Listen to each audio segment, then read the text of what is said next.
बुलाता है। और आज से सब मुक्त हो गई, कोई किसी को जोर जबरदस्ती नहीं बुलाता। और आज से तुम सब मुक्त हो, आज के बाद गद्दी ही नहीं लगेगी। बोल कालका आज के बाद गद्दी नहीं लगेगी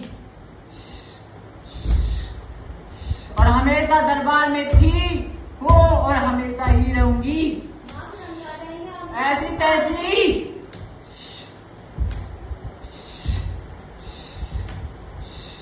ये तो तुम जब नहीं सोचते, जब तुम 10-10 जगह जाके अपनी बुराइयां और चुगली करते हो तब तो तुम नहीं सोचते। जब तुम दरबारों में रह के भी फर्क करते हो तो फिर मुझसे क्यों लेते हो, क्यों आते हो? जब तुम यहाँ बैठ के फर्क कर जाते हो तो और कहाँ तुम किसी जगह को छोड़ दोगे? मंदिर तक नहीं छोड़े। ये मुझसे मत कहना कि तुम कहाँ जाओगे। मैंने सब मुक्त कर दिया। भगत 1000 और हजारों गद्दियां लगी है, चले जाना जा सकते हो। कब तक रखूंगी? एक बात ध्यान रखना, दरबार की बुराइयां बर्दाश्त नहीं करती और न चुगलियां बर्दाश्त करती और न अपने भगत क्यों नहीं देती। तो सोच के क्या है कि पता नहीं है माँ को।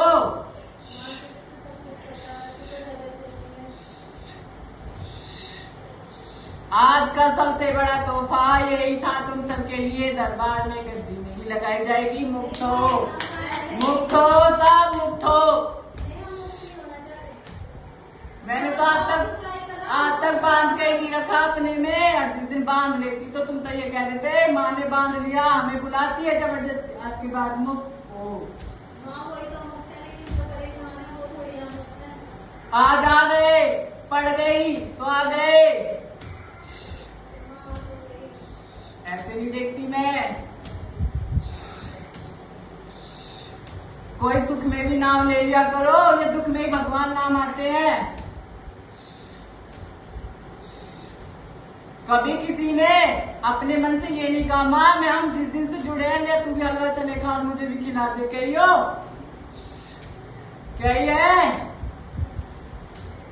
कहिए तो बता दे, किसी के मुंह से निकलवा दे तो मान जाऊंगी।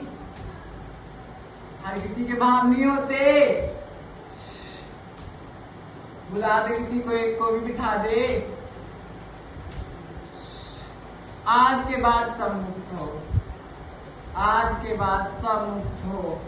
आज के बाद तुम सब मुक्त हो और अपनी गद्दी कभी नहीं छोड़ती। आऊंगी, विराजमान हो जाऊंगी और अपना घर का कर जाऊंगी, अपनी ऐसी तैसी कराना। भगत ने ना अपना घर देखा, ना परिवार देखते, ना अपने आंधी देखते, ना बीमारी देखते, और तब भी तुम्हारी सेवा में रहते, और तब भी तुम उसी दरबार की बुराई करते जिस दरबार में तुम बैठ के खा जाते हो। आज तक समझाती आई थी और ये तो मेरे वचन थे कि मेरे दरबार में वो ही घुसेगा जो मेरा होगा। ढोंढे घोंसले वाले 36 रहते हैं मेरे नीचे रोज, और तुम्हें लगता है कि मैं भूखी हूँ? बेटा रोज अच्छे से अच्छे पकवान खाती हूँ, तुमसे भी।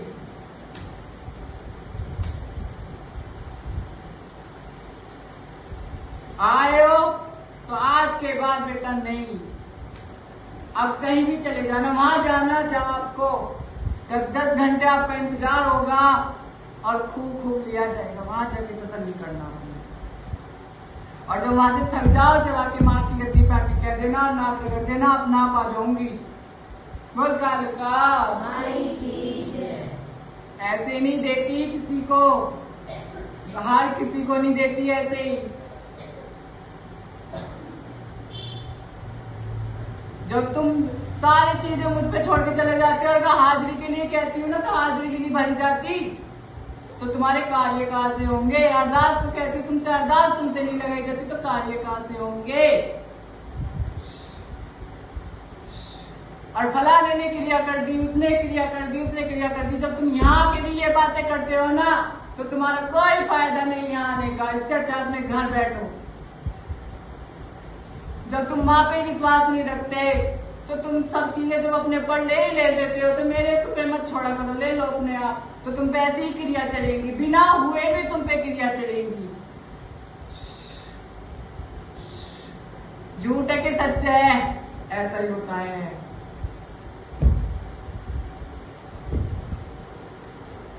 आज तो कीर्तन हो गया और दिन भी तो दरबार लगते थे, कहाँ गए? नहीं चाहिए मुझे तुम्हारे पर, तुम्हारी गलतियों को बता के जाती हूँ मैं। मतलब था ना, तो पड़ गई, आ गए, बजा दी ढोलक तो माँ आई जाएगी, बेटा माँ भी बेवकूफ नहीं है। तुम जितना भगत को छलोगे और जितना तुम दरबार में छलोगे ना, इतने तुम दुनिया में छलते चले जाओगे।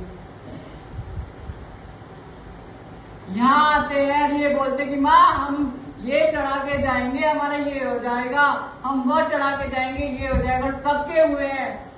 किसी ने हलवा चलाए तक तो खिलाया ना, तो और तो क्या चाहिए तुमसे।